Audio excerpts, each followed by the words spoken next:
여러분, 저 떠나요. 라고 하면 어떤 마음이 드세요? 이처럼 떠남이라는 말에는 언제나 두 가지 감정이 우리에게 나타나는 듯 합니다. 그것은 기대와 두려움입니다. 두려움이 있는 이유는 내가 익숙했던 것들을 내려놓아야 하기 때문입니다. 그리고 정들었던 자리를 뒤로 하고 가야 하기 때문입니다. 특별히 고향을 떠나 이 땅에 살아가는 우리에게 떠남은 단순한 이동이 아닙니다. 그 이상의 의미를 가지고 있습니다.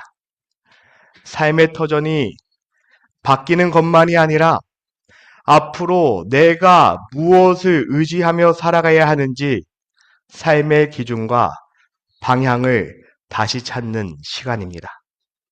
우리 모두 다 그런 시간들을 보내셨잖아요. 그런데 오늘 하나님의 말씀은 우리에게 또 다른 떠남을 말합니다. 그렇다면 하나님이 말씀하신 이 떠나라라고 하는 것은 무엇일까요? 오늘 말씀을 통해 이 부분을 함께 살펴보기를 원합니다. 먼저 창세기 12장은 성경 전체에서 매우 중요합니다. 11장에서 바벨론 사건이 있은 이후입니다. 그 사건을 통해서 인간의 본질이 드러난 직후입니다. 그들은 하나님 없이 자신들의 이름을 내고 스스로 중심이 되려 했습니다. 그 이후입니다. 하나님은 한 사람을 부르십니다. 그 사람 바로 아브람입니다. 나중에 아브라함이 되지만 오늘은 아브람이라고 합니다. 하나님은 이 아브람에게 떠나라라고 말씀하십니다. 왜 하나님은 이 시점에서 머물라가 아니라 떠나라라고 말씀하셨을까요? 하나님은 머무름 속에서가 아니라 하나님을 향해 움직이는 믿음 위에 새 역사를 시작하시기 원하시기 때문입니다. 본문 1절은 이렇게 시작합니다. 여호와께서 아브라함에게 이르시되. 이 한 문장은 믿음의 출발을 분명하게 보여줍니다. 믿음은 언제나 하나님 쪽에서 시작됩니다. 아브라함이 하나님을 찾은 것이 아니라 하나님이 먼저 아브라함을 찾아오셨습니다. 내가 하나님을 찾은 것이 아니라 하나님이 먼저 우리를 찾아오셨습니다. 이 순서를 놓치면 신앙은 쉽게 왜곡됩니다. 우리는 신앙을 내가 결심해서 결단해서 시작한 것처럼 생각하지만 성경 우리에게 분명하게 말합니다. 믿음은 인간의 우리의 결단 이전에 하나님의 부르심이라고 합니다. 믿음은 내가 만들어내는 것이 아니라 하나님이 우리에게 주셨습니다. 저에게 주셨고 여러분에게 주셨습니다. 그리고 여러분의 자녀들에게도 주셨습니다. 하나님이 어느 날 아브람을 찾아오셨고 아브람은 그 부르심에 반응하였습니다. 아브람, 우상 문화권 가운데 살아가던 사람이었습니다. 그런데 하나님은 그런 아브람을 부르셨습니다. 믿음은 조건의 결과가 아니라 은혜의 시작이며 부르심에 대한 응답이라는 사실을 우리는 볼 수 있습니다. 우리는 그 부르심에 반응하였기에 이 자리에 있는 줄 믿습니다. 창세기 12장 이후에서 모습을 볼 수 있는 아브라함의 삶을 보면 그에게는 택하심을 받을 만한 탁월함이나 안정된 믿음은 보이지 않습니다. 그는 실수하기도 하였고 두려워서 아내를 누이라고 속이기도 하였습니다. 그 어디에도 탁월함이나 안정된 믿음은 볼 수 없습니다. 그렇게 실수와 두려움과 흔들리는 순간들이 겪었습니다. 그러나 아브라함만 그런 것이 아니라 우리 역시도 동의를 합니다. 하나님은 우리가 온전해서 실수가 없어서 이미 믿음이 있어서 우리를 부르신 것이 아니다라는 것입니다. 하나님은 우리를 그저 택하셨습니다. 그것은 하나님이 창세 전부터 우리를 사랑하시고 구원하시기로 계획하신 하나님의 뜻입니다. 우리가 그 뜻을 어찌 다 이해할 수 있겠습니까? 분명한 하나님이 아브라함을 택하셨고 우리를 택하셨다는 사실입니다. 하나님은 아브라함을 택하셔서 믿음의 사람으로 만들었습니다. 그를 믿음의 조상으로 세우셨습니다. 그리고 지금 우리를 여러분들이 택하시고 믿음의 사람으로 만들어 가고 있으십니다. 그러므로 믿음 없음을 부끄러워하지 말고 대신 그 자리에서 하나님을 더 의지하며 나아가며 살아가시길 바랍니다. 하나님은 우리를 사랑하기로 결정하셨고 그 사랑 안에서 우리를 순종으로 이끌어 가고 있습니다. 부모가 자녀를 사랑할 때 조건을 달지 않습니다. 하나님이 우리를 사랑하시는 대로 있는 모습 그대로 우리를 조건 없이 사랑하고 계십니다. 그 사랑에는 은혜가 있고 우리는 그 사랑을 일방적으로 하나님께 받았습니다. 여기서 한 가지 주목해야 할 점이 있습니다. 하나님은 아브라함에게 말씀하시면서 자신이 누구신지 정체를 밝히고 있지 않습니다. 그런데 더 놀라운 것은 아브라함도 하나님께 누구십니까? 라고 묻지 않습니다. 그 이유를 우리는 사도행전 7장 2절에서 3절을 통해 알 수 있습니다. 이 부분은 스데반의 증언입니다. 우리 조상 아브라함이 하란에 있기 전 메소포타미아에 있을 때에 영광의 하나님이 그에게 보여 이르시되 내 고향과 친척을 떠나 내가 내게 보일 땅으로 가라 하시니. 즉 창세기 12장의 부르심은 완전히 처음이 아니라 이미 시작된 관계 위에 주어진 부르심 말씀이다라는 것입니다. 이제 하나님이 하신 첫 명령을 볼 수 있습니다. 그것은 무엇입니까? 너의 고향과 친척과 아비의 집을 떠나 내가 내게 보여줄 땅으로 가라. 하나님은 목적지를 자세히 설명하지 않으셨습니다. 그 길을 가다 보면 우회전 한번 하고 좌회전 한번 하고 세 번째 집을 지나 보면 언덕에 이 교회가 있다라고 하지 않으셨습니다. 조건도 붙이지 않으셨습니다. 오직 한 가지를 요구하셨습니다. 떠나라. 왜입니까? 하나님은 아브라함의 믿음을 편안함 속에서 머물도록 두지 않으셨기 때문입니다. 믿음은 편안함을 죄로 여기지는 않습니다. 그러나 편안함에 머무를 때 믿음은 멈춥니다. 믿음은 안전한 곳을 벗어날 때 다시 움직이기 시작합니다. 여기서 가라라는 말은 이동 명령이 아닙니다. 이 말에는 다시 돌아오지 않는 결단, 삶의 방향을 바꾸라는 그 요청, 명령이 담겨 있습니다. 하나님은 아브라함에게 조금만 바꿔라 라고 말씀하지 않았습니다. 인생의 방향을 바꾸라 라고 말씀하셨습니다. 그래서 예수님도 이렇게 말씀하셨습니다. 손에 쟁기를 잡고 뒤를 돌아보는 자는 하나님의 나라에 합당하지 아니하니라. 여러분, 아브라함의 떠남은 하나님의 말씀을 신뢰한 선택이었습니다. 믿음의 고백이었습니다. 하나님은 내가 내게 보여줄 땅이라고만 말씀하셨습니다. 이는 땅을 신뢰하는 말이 아니라 하나님 하나님을 신뢰하는 초대입니다. 믿음은 모든 것이 분명해진 다음에 시작되지 않습니다. 믿음은 말씀을 듣고 아직 보이지 않아도 믿음의 걸음을 떼는 순간에 시작됩니다.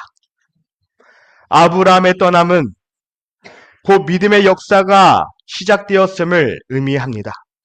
그리고 그 시작은 언제나 떠남입니다.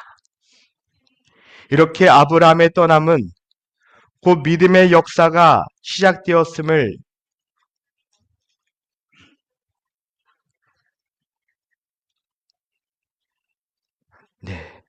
순간 성령님이 말씀하신 줄 알았습니다. 이렇게 아브라함의 떠남은 믿음의 역사가 시작되었음을 의미합니다. 그렇다면 하나님이 말씀하신 그 떠남, 그것은 도대체 무엇을 떠나라는 것일까요? 하나님은 이어서 아브라함에게 이렇게 말씀하십니다. 너는 너의 고향과 친척과 아버지의 집을 떠나 내가 내게 보여줄 땅으로 가라. 이 말씀에서 하나님은 어디로 가라 보다 무엇을 떠나라를 먼저 말씀하고 있습니다. 하나님이 아브라함에게 요구하신 떠남의 목적은 이동이 아니라 단절입니다. 하나님은 아브라함이 거주하는 곳을 바꾸려 하시는 것이 아니라 그의 삶의 기준을 온전히 완전히 바꾸기 원하십니다. 하나님께서 말씀하신 너의 땅과 너의 고향과 너의 아버지의 집이라는 표현은 우리는 점점 더 깊이 살펴보아야 합니다. 먼저 너의 땅입니다. 이것은 지리적 장소가 아닙니다. 아브라함에 속해 있는 그 세계 전체를 의미합니다. 그 안에는 문화가 있고 가치관이 있고 삶의 기준이 있습니다. 두 번째는 너의 고향입니다. 고향은 자란 곳이 아니라 나의 마음이 머무는 곳입니다. 언제든 돌아가고 싶은 그 자리이며 가장 편안함을 느끼는 곳이고 한 사람의 정체성이 형성된 자리이기도 합니다. 하나님은 아브라함에게 단지 어떠한 장소를 떠나라고 하시는 것이 아니라 너의 마음이 기대고 있는 그 자리에서 벗어나라라고 말씀하십니다. 세 번째는 너의 아버지 집입니다. 이것은 정말로 큰 요구입니다. 그 고대 근동 사회에서 아버지의 집은 나의 안정과 생존의 근거입니다. 보호와 보장의 상징입니다. 그런데 하나님은 아브라함에게 너를 지켜준다고 믿어왔던 그 마지막 아버지의 집을 내려놓으라. 나의 안정장치를 내려놓으라 라고 말씀하십니다. 여기서 우리가 놓치지 말아야 할 중요한 점이 있습니다. 하나님이 요구하신 단절은 사람을 버리라는 말이 아닙니다. 관계를 파괴하라는 말이 아닙니다. 이것은 관계의 끊어짐도 아닙니다. 이것은 내가 의존하였던 방향을 바꾸라는 단절입니다. 왜 이런 단절이 필요할까요? 이 질문의 답은 창세기 11장에 있습니다. 아브라함의 아버지 데라는 갈대아 우르에 살았습니다. 그곳은 당시 문명의 중심지였습니다. 겉으로 보기에도 그 삶은 너무나도 안정되고 풍요로운 곳이었습니다. 그러나 여호수아 24장 2절은 데라가 강 저쪽에 거주하며 다른 신들을 섬겼으나라고 합니다. 데라의 집안은 다른 신을 섬겼다라고 합니다. 겉으로 봤을 때는 안정돼 보이지만 영적으로는 우상에 묶여있는 삶, 그 세계를 살았다라고 합니다. 흥미로운 사실은 데라도 떠났다라는 부분입니다. 그는 우르를 떠나 가나안을 향해 출발했습니다. 그러나 하날에 머물었고 그곳에서 생을 마치게 됩니다. 데라는 떠난 것 같았지만 끝까지 떠나지 못한 사람이었습니다. 물리적으로는 이동했지만 영적으로는 단절하지 못하였습니다. 이 지점에서 우리는 스스로 이런 질문을 하게 됩니다. 지금 내가, 여러분들이 가고 있는 이 길은 정말로 하나님이 원하시는 길인가?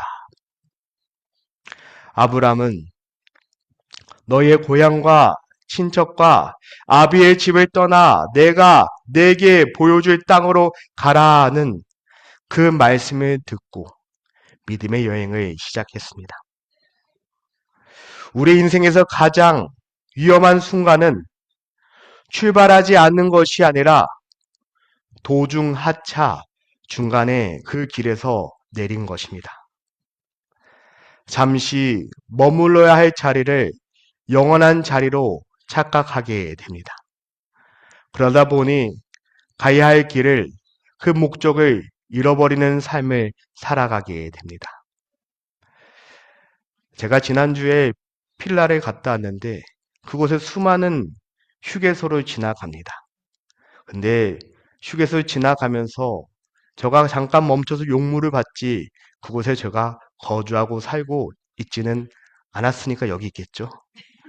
동일합니다. 휴식처는 잠깐 멈추는 레스트 에리어입니다. 우리는 우리의 목적지가 잠시 머물러야 하는 곳이 아니라 끝까지 하나님께서 주신 그 길로 나아가야 합니다. 성경은 우리에게 분명하게 말합니다. 옛사람이 우리 안에 죽지 않는 한 새 사람의 삶은 우리 안에서 시작될 수 없다라고 합니다. 과거가 단절되지 않는 한 미래는 열리지 않습니다. 내가 죽지 않으면 그리스도가 내 안에 새 사람으로 우리의 삶의 주인으로 우리를 이끌어 줄 수 없습니다. 그런데 우리는 종종 죽지 않으려고 합니다. 나의 자존심도 지키려고 하고 나의 고집도 지키려고 하고 나의 옛 모습을 붙들면서 동시에 새 사람을 원하고 갈망합니다. 그러나 이런 일은 절대로 일어나지 않습니다. 내가 죽지 않으면, 내 안에 예수 그리스도가 주인이 아니면 우리는 새 사람으로 태어날 수 없습니다. 그러므로 죽고 부서지고 깨어지는 것을 두려워하지 마십시오. 그것을 끝으로만 보지 말고 시작으로 받아들이십시오.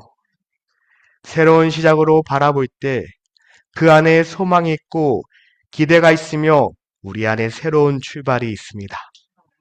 우리 같이 믿음으로 새로운 출발을 경험하기를 원합니다. 데라는 겉으로 떠난 것처럼 보였지만 마음은 아직 떠나지 못한 신앙이었습니다. 이 모습은 우리의 모습과도 너무나도 닮아 있습니다. 우리 역시 삶의 자리는 옮겼지만 마음은 여전히 옛 기준과 옛 두려움과 옛 집착에 묶여 있습니다. 겉으로는 떠난 것 같지만 실상으로 여전히 머물고 있는 신앙생활을 하고 있습니다.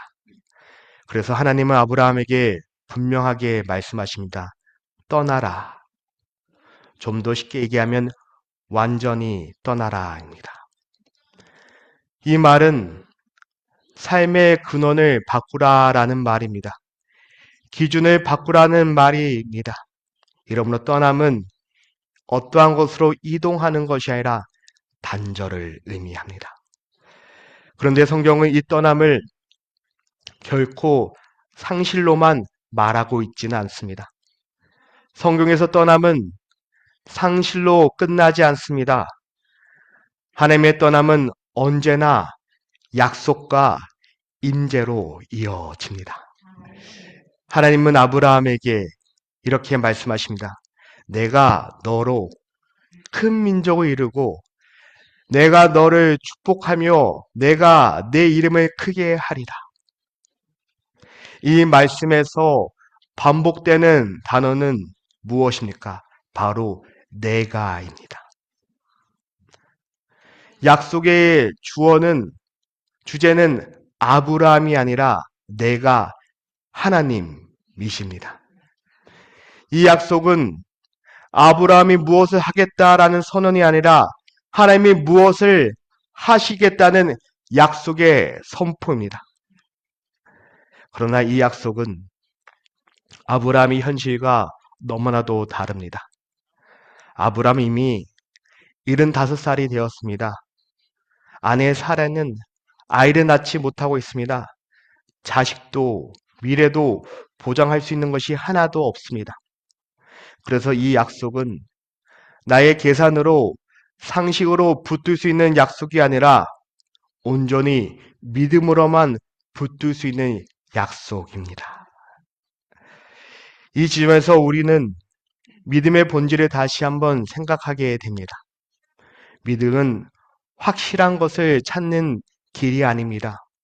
믿음은 증거를 하나씩 확보해가는 과정도 아닙니다.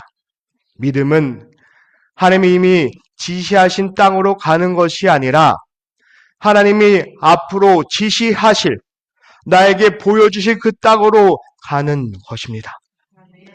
참된 믿음은 그 내용을 보고 따라가는 것이 아니라 그 말씀하시는 하나님을 보고 따라가야 합니다. 그래서 하나님이 우리에게 어떤 명령을 주셨든지, 성경이 어떤 사건을 기록하고 있든지 그 말씀이 하나님께로부터 왔다라는 사실 하나만으로 우리는 순종하며 결단하며 따라가기에 충분할 줄 믿습니다. 이해되지 않아서 순종하지 않는 것이 아니라 이해되지 않아도 하나님이 나에게 말씀하셨기에 따르는 것, 그것이 믿음인 줄 믿습니다. 이것이 하나님의 비전을 품는 자와 그렇지 않는 사람의 차이입니다. 하나님의 음성을 듣는 사람과 그렇지 듣지 못하는 사람의 차이입니다. 우리는 내가 원하는 삶을 살기 위해 하나님을 이용하는 것이 아니라 하나님이 주신 비전을 내 삶이 사용받을 것이라는 믿음을 가지고 나가야 할 줄 믿습니다. 신앙은 적당히 타협하는 것이 아니라 신앙은 적당히 타협함으로 유지할 수 있는 것이 절대로 아닙니다. 아브라함이 왜 믿음의 조상이라고 불려지는 이유가 무엇일까요? 12장 4절을 통해 알 수 있습니다.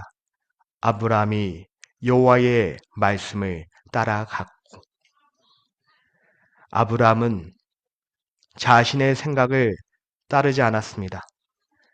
여호와의 말씀을 따랐습니다. 그리고 여호와의 말씀을 따른 삶 가운데 7절에 여호와께서 아브라함에게 나타나셨습니다. 우리의 삶 가운데 하나님이 나타나는 삶을 살기 원하십니까? 아브라함 삶 가운데 하나님이 나타나는 삶을 보면서 우리도 이 믿음의 삶 가운데 하나님이 나타난 그 삶을 살아가시길 축복하여 드립니다. 그러기 위해서는 순서를 기억해야 합니다. 떠남, 단절입니다. 그리고 순종, 그 다음에 임재입니다. 하나님의 임재는 언제나 은혜로 먼저 주어지지만 그 임재를 깊이 경험하는 자리는 어느 자리입니까? 순종의 길 위에서 경험할 수 있습니다. 하나님의 임재를 경험한 아브라함은 그곳에서 제단을 쌓습니다. 내 삶의 주인은 내가 아니라 여호와 하나님이시다라는 믿음의 고백입니다.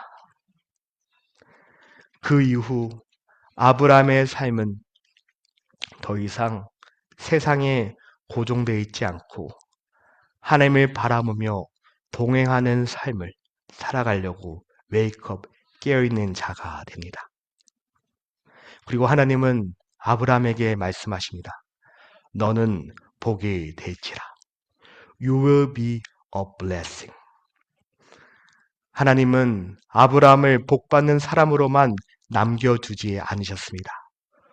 복이 흘러가는 사람으로 세우셨습니다.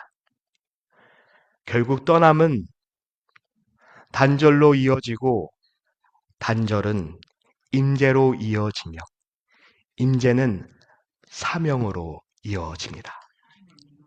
여러분들은 지금 어디에 멈춰 있으십니까?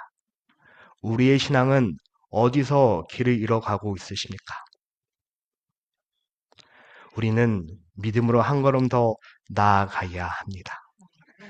아브라함의 떠남은 분명한 믿음의 위대한 시작이었지만 그것은 이야기의 완성이 아니었습니다. 이 떠남의 완성은 모든 것을 떠나 내려놓으시고 아버지 뜻에 끝까지 순종하신 예수 그리스도 안에서 완성되었습니다. 사랑하는 성도 여러분, 오늘 말씀은 아브라함에게만 주어진 것이 아닙니다. 하나님은 오늘도 우리 각 사람에게 말씀하십니다. 떠나라 라고 하십니다. 오늘 말씀은 분명히 말합니다. 떠남 없이는 하나님의 꿈이 있는 자리로 나아갈 수 없습니다. 그 떠남이 반드시 장소의 이동의 필요는 없습니다. 우리의 삶의 기준일 수도 있고 우리가 의지하는 방식일 수도 있고 붙들고 있는 내가 마음의 평안을 주는 어떠한 안정과 확신일 수도 있고 아무도 모르지만 내가 하나님보다 먼저 의지하는 내 안에 있는 우상일 수 있습니다. 오늘 우리도 아브라함처럼 여호와의 말씀에 따라 떠나는 사람이 되기를 소망합니다.